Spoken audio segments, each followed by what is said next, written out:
बेटा dual nature of matter की series जो है वो स्टार्ट कर रखी है क्लास 12th फिजिक्स की। लास्ट लेक्चर में जो है वो हम लोगों ने स्टॉपिंग पोटेंशियल और इंटेंसिटी वेरिएशंस का डिफरेंस जो है वो ग्राफिकल मेथड्स के तौर पे जो है वो देखा था कि ग्राफ्स के अंदर चीजें जो है वो किस तरीके से वेरी कर रही हैं। बेटा आज के लेक्चर में जो है वो हम लोग क्या जानने वाले हैं कि फ्रीक्वेंसी का क्या इंपैक्ट होता है स्टॉपिंग पोटेंशियल के ऊपर। ठीक है, तो आई होप आपको शायद ये इक्वेशन याद होगी। वी नॉट की वैल्यू जो है वो h by e times mu minus five by e के बराबर जो है ये होता है। ठीक है, तो अब इसका मतलब क्या कि फ्रीक्वेंसी की वैल्यू अगर ज्यादा होगी तो स्टॉपिंग पोटेंशियल भी उस चीज का ज्यादा होगा। तो अब मैं तीन इंसिडेंट लाइट्स जो है वो फॉल करवा रहा हूं किसी भी मेटल प्लेट के सरफेस के ऊपर, and these three lights have sufficiently high frequency और वो थ्रेशोल्ड से ज्यादा है तो इलेक्ट्रॉन फॉर श्योर जो है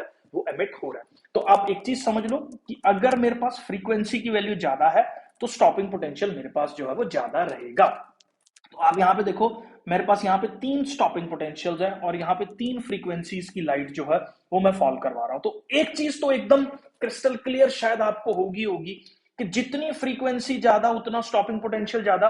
तो इसका मतलब ये जो -V03 ये वाला पॉइंट लिखा हुआ है जो थर्ड फ्रीक्वेंसी के हिसाब से स्टॉपिंग पोटेंशियल आ रहा है उसकी वैल्यू सबसे ज्यादा है। तो इसका मतलब जो थर्ड फ्रीक्वेंसी है वो सबसे ज्यादा है। ठीक है, उसके बाद ये सेकंड वाला पॉइंट आ रहा है और उसके बाद ये थर्ड वाला पॉइंट जो है वो आ रहा है। अब इसमें सबसे जो इंपॉर्टेंट पॉइंट है वो ये जानने वाला है कि इंटेंसिटी जो है वो हम लोग सेम फॉल करवा रहे हैं तीनों डिफरेंट फ्रीक्वेंसीज के लिए। तो होगा क्या, देखो जैसे ही हम लोग जो है वो स्टॉपिंग पोटेंशियल को डिक्रीज करेंगे, मतलब जीरो की तरफ जो है वो लेके जाएंगे, वैसे वैसे प्लेट की तरफ जो है कलेक्टर प्लेट की तरफ इलेक्ट्रॉन जो है वो अट्रैक्ट होने लगेंगे, रिपल्शन की वैल्यू कम हो जाएगी, तो जिससे फोटो करंट जो है वो इंक्रीज होता रहेगा। ठीक है, उसके बाद एक सर्टेन लिमिट के बाद, ये लास्ट लेक्चर में भी डिस्कस हुआ था, एक सर्टेन लिमिट के बाद एक सैचुरेशन आ जाएगा जिसके बाद फोटो करंट जो है वो इंक्रीज होना बंद हो जाएगा।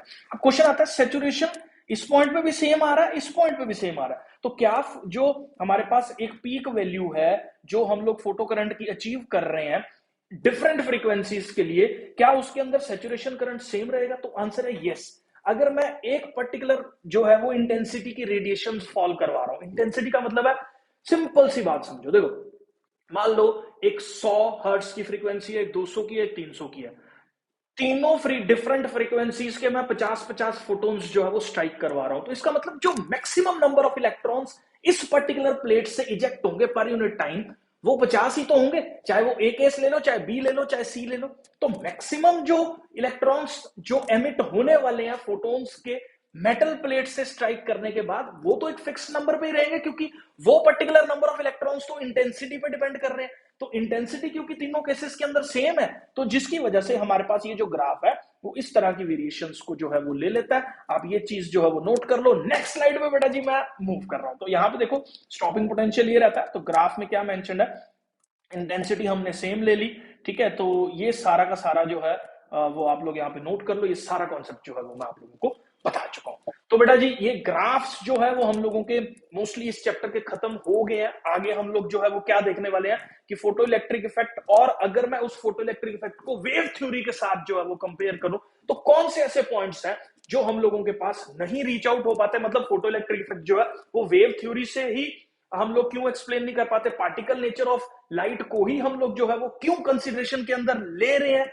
तो इस चीज का जवाब जो है वो मैं line by line point by point आप लोगों के साथ जो है वो डिस्कस करने वाला। तो देखो वेव थ्योरी के हिसाब से अगर मैं देखूं तो लाइट अगर एक पर्टिकुलर मेटल सरफेस पे कंटिन्यूअसली फॉल कर रही है तो is continuously distributed over the metal surface और the free electrons receive light energy. तो ये क्या बोलता है कि अगर ये मेरी एक मेटल प्लेट है, ठीक है, एक सिंपल भाषा में समझो, इस मेटल प्लेट के ऊपर अगर लाइट जो है वो कंटिन्यूअसली फॉल कर रही है तो वेव थ्योरी के हिसाब से that light should be uniformly distributed और distributed on the metal surface.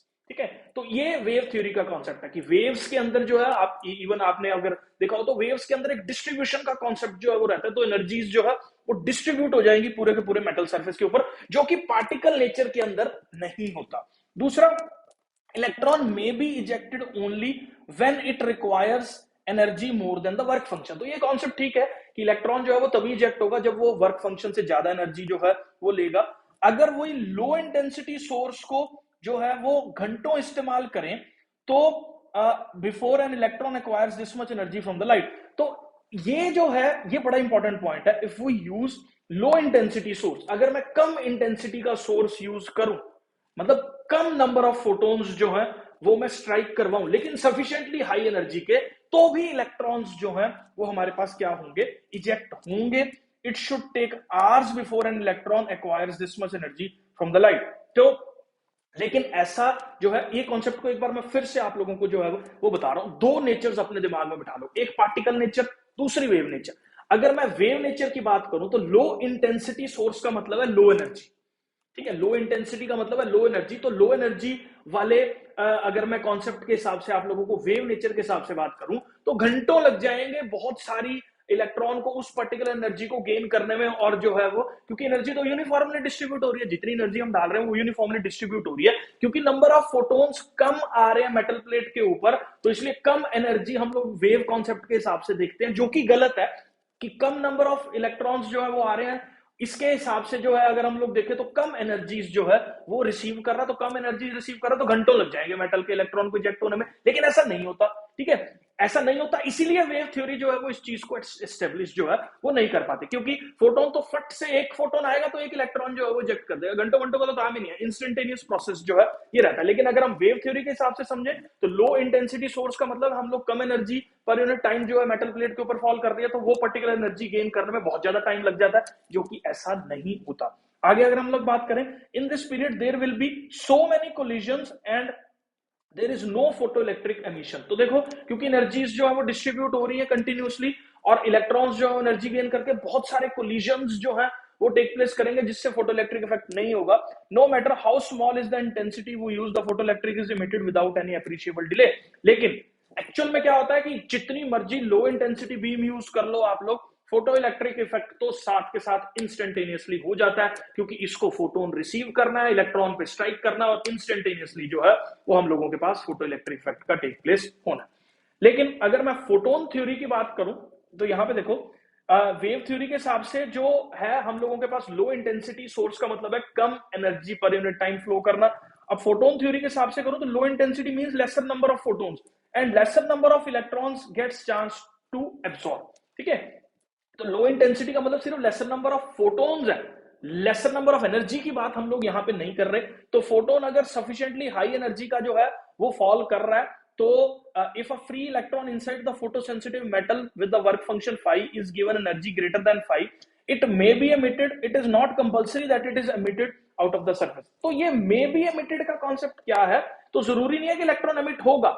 तो ये कैसे हम लोग समझ सकते हैं कि अगर हम लोग सफिशिएंटली हाई एनर्जी एक मेटल प्लेट को दे रहे हैं फिर भी इलेक्ट्रॉन जो है वो नहीं एमिट हो रहा, तो ये हम लोग सिर्फ इससे समझ सकते हैं, particle nature of the light से समझ सकते हैं। कैसे particle nature of the light से समझ सकते हैं, क्योंकि जब फोटोन का इलेक्ट्रॉन के साथ कोलिजन हुआ तो उसने वो कोलिजन से जो एनर्जी गेन करी वो दूसरे इलेक्ट्रॉन से टकरा के लूज कर दी। अब जो एनर्जी रिक्वायर्ड थी मेटल के इलेक्ट्रॉन्स को बाहर रिजेक्ट करने के लिए वो तो वो लूज कर चुका है, इसका मतलब वो जो है वो निकल नहीं रहा है प्लेट से बाहर, ठीक है। तो ये जरूरी नहीं है कि सफिशिएंटली हाई एनर्जी, तो ये सब हम लोग जो है वो particle nature of the light से जो है वो अंडरस्टैंड करते हैं। अब यहां पे ध्यान से पढ़ना है, दो पैरे हैं।